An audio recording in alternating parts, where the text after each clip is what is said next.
Vikram recording studio हर राज्य दूसरा से ठोकबा ले जोरे तोरा बहिनी के म्यूजिक बाय नेहा नौनित राजा जोरे तोरा बहिनी के दूसरा से ठोकबा ले हट तोरा माई के दूसरा से ठोकबा ले प्यारे कोइले हट गे तो के हमरा काट गे चाहिए छोड़ी अब तोर प्यारे लट गे हमरा भूला जई है जो के तोरा माई के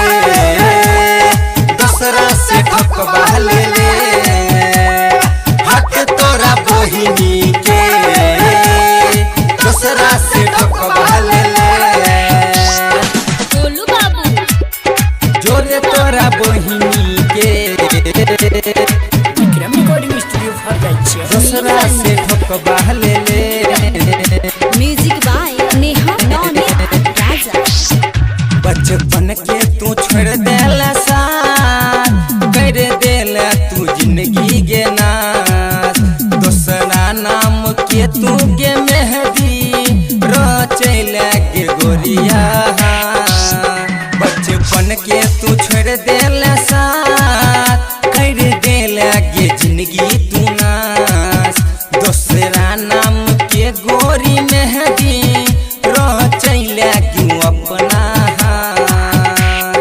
तोरा बिना गोरी कोना के जीबै पीवा के संग गोरी तू खुश रहबे हमरा तू पहुँचा गेले जगे तोरा माई के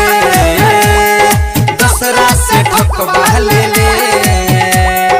हट तोरा बहिनी के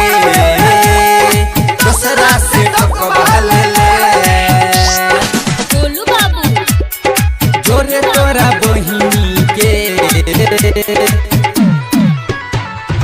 दूसरा से ठोकबा ले म्यूजिक बाय नेहा नौनित राजा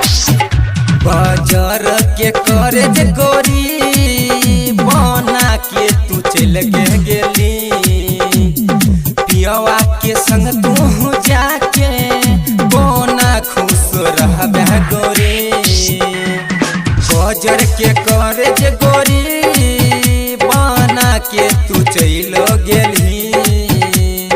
कोना रहबै तोरा बिना कहूँ कै छै तू सुन गे छौरी डीजे कृष्णा के अपना बनैले सुजीत छैला के कहाँ छोड़ गईले राजा के कुहका देले